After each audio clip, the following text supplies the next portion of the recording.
An encyclical written in response to new advances in contraceptive technology was issued by Pope Paul VI on July 25, 1968. Taking on the Latin title of Humanae Vitae, which means of human life, the encyclical affirmed the Church's teaching on marriage and deemed the use of artificial contraceptives as morally wrong. Due to recent technology and societal changes, many new questions have been asked regarding the use of NFP and contraception.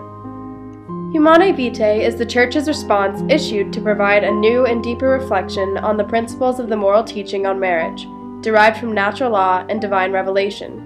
It is no doubt that the Church agrees that the transmission of human life is one of the most serious roles of a married couple. Unfortunately, this role is being belittled by changes such as fear of increasing population and lack of available resources, the new understanding of human sexuality, and man's tendency to think of himself as autonomous. The gift of marriage is rooted in God's wise and provident institution.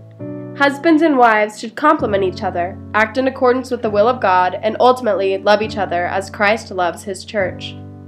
Married love is to be free, total, faithful, and fruitful. In fact, because marriage is rooted in God, human procreation does not merely deal with the physical makeup of man, it deals with both the body and the soul.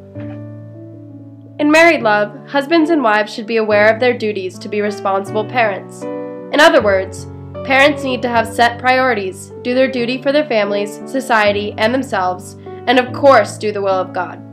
Although sometimes the sexual activity between a husband and wife is deemed to be infertile, the Church teaches that each and every marital act must retain its intrinsic relationship to the procreation of human life. Sex is meant to be unitive and procreative.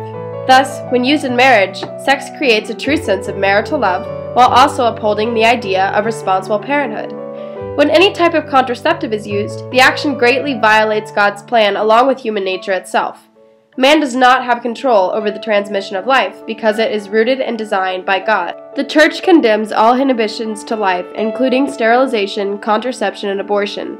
However, the Church does not forbid the use of therapeutic means to cure a disease, so as long as the intention is not to impede procreation. Despite many arguments concerning contraceptive issues, the Church says that families may use the natural family planning method to space children because it is in accord with the order of reality established by God. But why are contraceptives so harmful? The use of contraceptives can cause a man and woman to start using each other as objects, instead of considering their partner's needs with love and affection, open the door to infidelity, and allow public authorities to intervene in the intimate life of a husband and a wife. This is why there are limits to the power of a man over his body.